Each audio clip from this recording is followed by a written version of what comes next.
नमस्कार। आपका अखबार के इस अंक में आपका स्वागत है। मैं हूं प्रदीप सिंह। आम का सीज़न तो चला गया, लेकिन एक आम है। कई चीज़ें होती हैं बेमौसम की, उसी तरह से ये आम है बेमौसम का, जो पकने को बिल्कुल तैयार है, बल्कि कहें कि पक ही चुका है। बस देर इस बात की है कि कब डाली से गिरेगा। और इस आम का नाम है इंडी गठबंधन। बड़े शानो शौकत से, बड़े बैंड बाजे के साथ जून 2023 में ये गठबंधन बना था भारतीय जनता पार्टी के विरोध में। इसके लक्ष्य दो ही थे, बल्कि दोनों एक ही तरह के हैं, तो एक ही लक्ष्य कहना चाहिए कि मोदी को सत्ता में नहीं आने देना, यानी भाजपा को सत्ता से हटाना है। और उसके लिए उस फॉर्मूला जो है खोजा गया कि अगर पूरा विपक्ष मिल जाए। देखिए, ऐसे मामले में गणित से काम लिया जाता है, अंकगणित की बात होने लगती है, केमिस्ट्री की बात नहीं होती। चुनाव हमेशा केमिस्ट्री से तय होता है, अर्थमेटिक से नहीं तय होता है। और ये सिलसिला जो शुरू हुआ वो 1991 से शुरू हुआ, जब उत्तर प्रदेश में भारतीय जनता पार्टी को पहली बार स्पष्ट बहुमत मिला। कल्याण सिंह मुख्यमंत्री बने, उनको लगभग 36% वोट मिले थे। कहा गया कि जो है 36% ही तो वोट मिले हैं, 64% लोग तो खिलाफ है, ये कौन सा जनादेश है। इससे पहले के किसी जनादेश के बारे में ऐसी बात नहीं कही गई। हमारे यहाँ जो चुनाव का सिस्टम है वो FPTP का सिस्टम है, फर्स्ट पास द पोस्ट। उसमें वोट परसेंटेज का महत्व नहीं है, सीटों का महत्व होता है।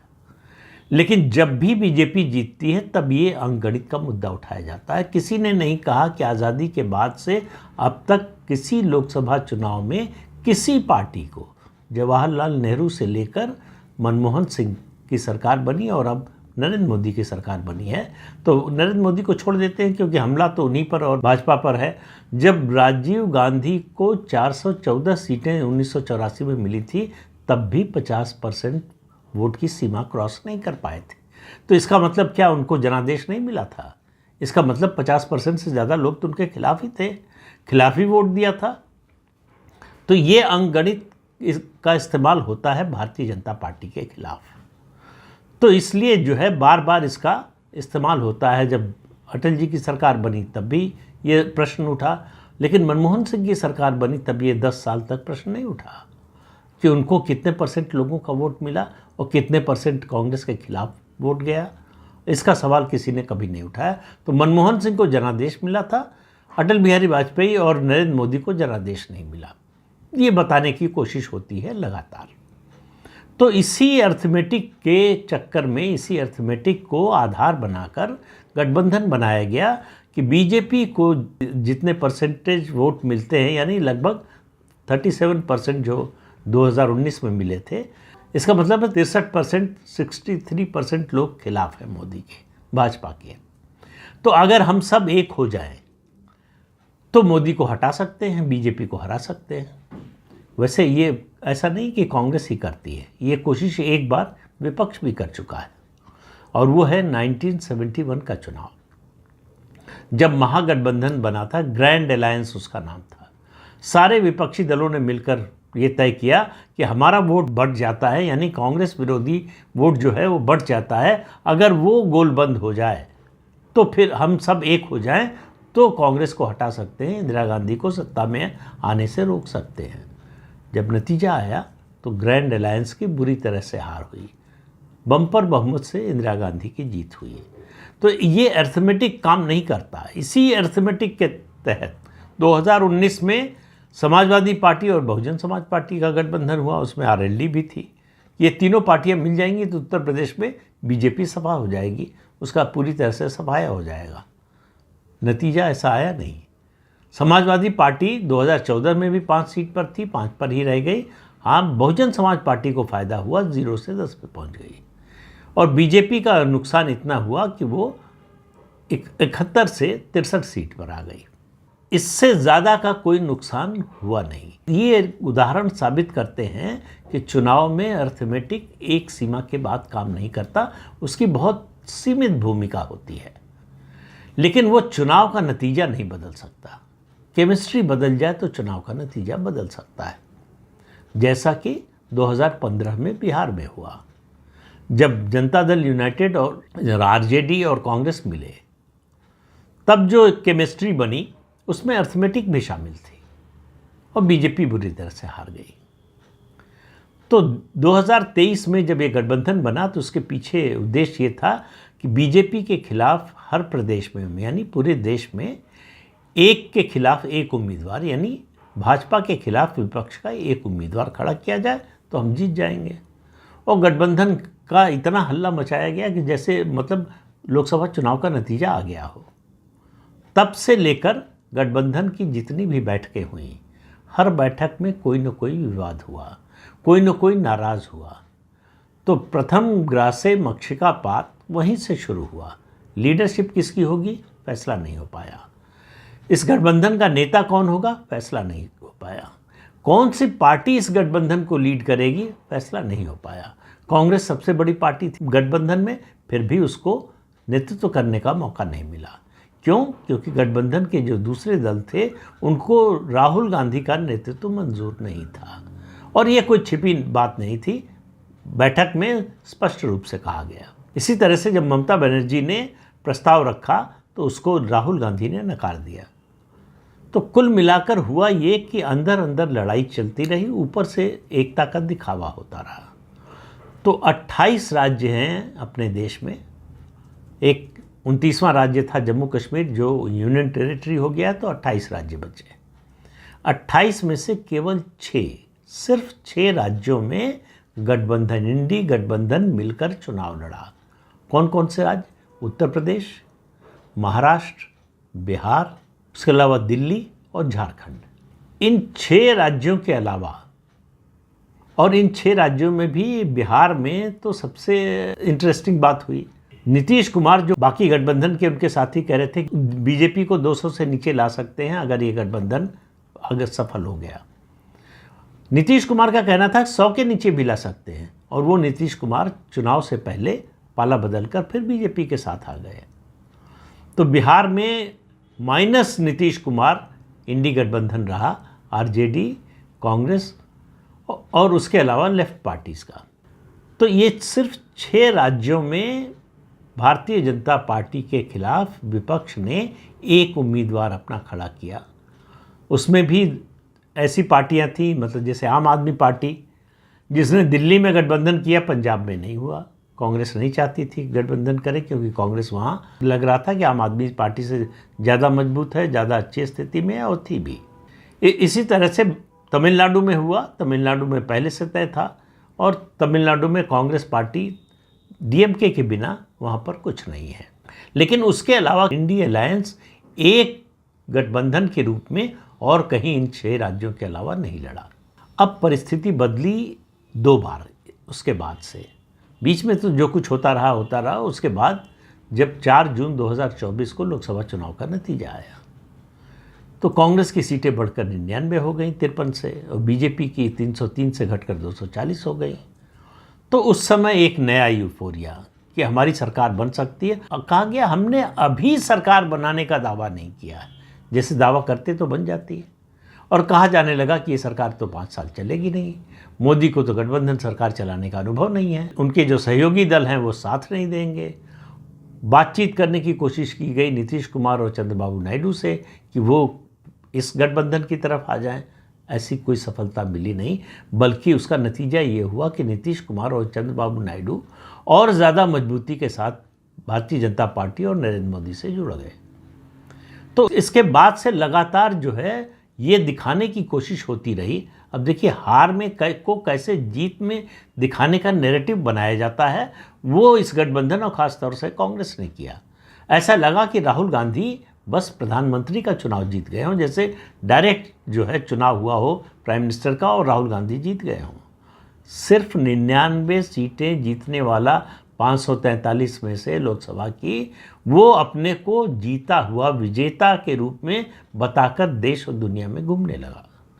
फिर उसके बाद एक बार फिर समय ने पलटी मारी, और उसके बाद नतीजा आया हरियाणा और जम्मू कश्मीर विधानसभा चुनाव का। हरियाणा में मानकर चल रही थी कांग्रेस पार्टी। उसके जो प्रवक्ता है वो दावा कर रहे थे कि लिख कर देने को तैयार हैं कि बीजेपी को 20 से ज़्यादा सीट नहीं मिलेगी, हमारी सरकार बनने वाली है। जिस दिन काउंटिंग शुरू हुई 8 अक्टूबर को, उस दिन कांग्रेस के दफ्तर में जलेबी बंटने लगी। जलेबी का किस्सा आज फिर नहीं करते हैं, काफ़ी कुछ सुन चुके हैं आप उसके बारे में। तो कांग्रेस को जो है जैसे जैसे शुरू में बढ़त दिख रही थी तो खुशी मनाई जा रही थी, जैसे ट्रेल करने लगी तो ईवीएम पर सवाल उठाया जाने लगा कि उसकी बैटरी वहाँ पर 99% थी, यहाँ पर 98% थी और यहाँ 65% थी। इसकी वजह से तो कुल मिलाकर कांग्रेस जहाँ भी हारती है वो कांग्रेस के नेतृत्व और कांग्रेस पार्टी के अलावा उसके लिए सब लोग जिम्मेदार होते हैं, और सबसे ज़्यादा जिम्मेदार हो जाती है ईवीएम। तो जिन सीटों पर कांग्रेस जीत गई वहाँ ईवीएम ठीक काम कर रही थी, जहाँ हार गई वहाँ खराब काम कर रही थी। तो जिन राज्यों में वो जीतती है वहाँ ईवीएम ठीक काम करती है, जिन राज्यों में हार जाती है वहाँ ईवीएम खराब काम करती है। तो ये गठबंधन ऐसा है जो बिल्कुल पके हुए आम की तरह है, किसी भी समय डाली से गिरने को तैयार है। कब गिरेगा पता नहीं, गिरेगा ये तय है। जिस तरह की स्थिति हो गई, क्योंकि हरियाणा विधानसभा चुनाव के नतीजे के बाद सबसे पहला हमला बोला गठबंधन के साथियों ने कांग्रेस पार्टी और राहुल गांधी पर। कहा अहंकार की वजह से हार गए, ओवर कॉन्फिडेंस की वजह से हार गए, साथियों को यानी गठबंधन के सहयोगी दलों को साथ न ले चलने की वजह से, उनको साथ न लेने की रणनीति की वजह से हार गए। पूछा गया कि भाई आखिर हरियाणा में आम आदमी पार्टी और उसके अलावा समाजवादी पार्टी के साथ गठबंधन क्यों नहीं हुआ।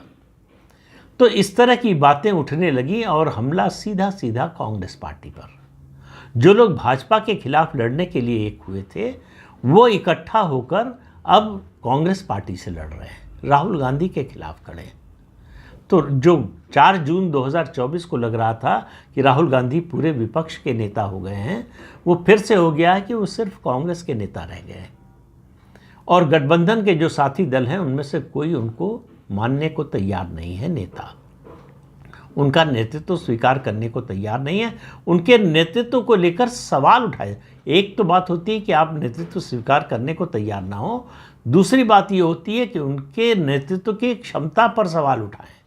तो उस हरियाणा के विधानसभा चुनाव के बाद इस पर सवाल उठने लगा कि राहुल गांधी की क्षमता क्या है, और कांग्रेस पार्टी के अंदर से भी राहुल गांधी की कार्यशैली को लेकर सवाल उठने लगा। हरियाणा के नेता ही सवाल उठाने लगे कि आखिर भाई जो लोग राहुल गांधी के करीबी हैं उन्होंने किस तरह से सारा कम्युनिकेशन कार्यकर्ता से एक तरह से ख़त्म कर दिया है, या बंद कर दिया है, या कम कर दिया है। तो राहुल गांधी, हरियाणा एक विधानसभा चुनाव ने, छोटा सा राज्य है जिसमें लोकसभा की 10 और विधानसभा की 90 सीटें आती हैं सिर्फ, उसके नतीजे ने पूरा नैरेटिव बदल दिया। 4 जून 2024 को जो नैरेटिव बना था कि कांग्रेस पार्टी और विपक्ष ऊपर जा रहा है, भारतीय जनता पार्टी और नरेंद्र मोदी नीचे आ रहे हैं, वो पूरा नैरेटिव बदल गया। नरेंद्र मोदी का जो 56 इंच का सीना जो कह रहे थे ध्वस्त कर दिया, तोड़ दिया, वो अपना सीना छुपाए घूम रहे थे कि वो कितने इंच का रह गया है। अब 2 दिन बाहर नहीं निकले, मीडिया को फेस करने की हिम्मत नहीं हुई, सिर्फ एक चुनाव हारने से। लेकिन नरेंद्र मोदी 240 सीटें आने के बाद भी पार्टी दफ्तर में उसी तरह से आए जैसे चुनाव जीतने पर, पूर्ण बहुमत आने पर आते थे।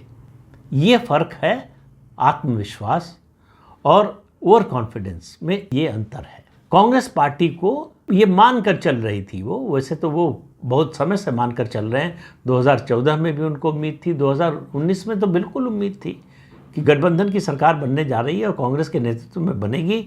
और राहुल गांधी के जो करीबी, जो सर्वे करने वाले, स्ट्रेटजी बनाने वाले हैं, वो कह रहे थे लगभग 180 सीटें जो है कांग्रेस की आ रही हैं और राहुल गांधी प्रधानमंत्री बनने वाले हैं। और 2024 में तो उनको पक्का लग रहा था कि जो है हम आ ही रहे हैं, प्रधानमंत्री बनने ही वाले हैं। तो 99 सीटें सिर्फ आई, उसके बावजूद जो है अहंकार का जो स्तर है, अहंकार जो है वो अपने शिखर पर था कि जैसे वो जंग जीत गए हों, जैसे विश्व विजय करके आए हों, वो अहंकार था, वो रवैया था उनका। हरियाणा के मतदाताओं ने वो सारा पानी उतार दिया।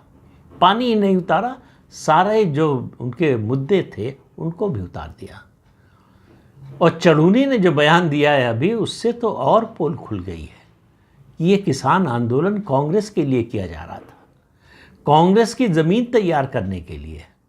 एक सज्जन थे जो 2022 के चुनाव नतीजे आने के बाद उत्तर प्रदेश विधानसभा के कह रहे थे कि हम अखिलेश यादव के लिए पिच तैयार कर रहे थे। अब ये चढ़ूनी आए, तथाकथित किसान आंदोलन के प्रमुख चेहरों में से एक, जिनको 1100 कुछ वोट मिले हैं, जो अपने को किसानों का बहुत बड़ा हितैषी, बहुत बड़ा नेता मानते थे और भारतीय जनता पार्टी और नरेंद्र मोदी को किसान विरोधी मानते थे, उनको किसानों ने उनकी हैसियत बता दी। तो अब वो कह रहे हैं कि ये सब कुछ हुड्डा के कारण हुआ, कांग्रेस ने हुड्डा के ऊपर सब छोड़ दिया, इसलिए जो है हुड्डा जो किसान विरोधी हैं इसलिए ऐसा हुआ। भाई आप तो किसान समर्थक थे, आपको वोट क्यों नहीं दिया? चुनाव लड़ के आपने अपनी हैसियत पूरे देश को बता दी कि किसानों के मन में आपके लिए कोई भावना नहीं है, कोई समर्थन नहीं है। तो कांग्रेस पार्टी ऐसे ही लोगों के भरोसे चुनाव लड़ रही है, कभी किसी एनजीओ वाले के भरोसे और कभी ये तथाकथित किसान नेता के भरोसे। और उसका जो नतीजा आ रहा है सामने है। तो ये गठबंधन अब ज़्यादा समय तक चलने वाला नहीं है। ये जो नाटक है, दिखावा है, आडंबर है एकता का, ये बहुत जल्दी टूटने वाला है, चकनाचूर होने वाला है। समय, मैं कोई भविष्यवक्ता नहीं हूँ, लेकिन मेरा मानना है, मेरा आकलन है, कि अनुमान है कि महाराष्ट्र और झारखंड विधानसभा के चुनाव का नतीजा जिस दिन आएगा, उसके बाद से इस गठबंधन के टूटने की उल्टी गिनती शुरू हो जाएगी। तो इस तारीख को नोट करके रखिएगा। जल्दी, मुझे लगता है इसी हफ्ते जो है महाराष्ट्र और झारखंड के विधानसभा चुनाव की अधिसूचना जारी हो जाएगी, कार्यक्रम आ जाएगा, तो तारीख भी आ जाएगी किस दिन नतीजा आना है। उसके बाद से आप देखिएगा किस तरह की कलह मचती है, किस तरह का युद्ध आपस में होता है।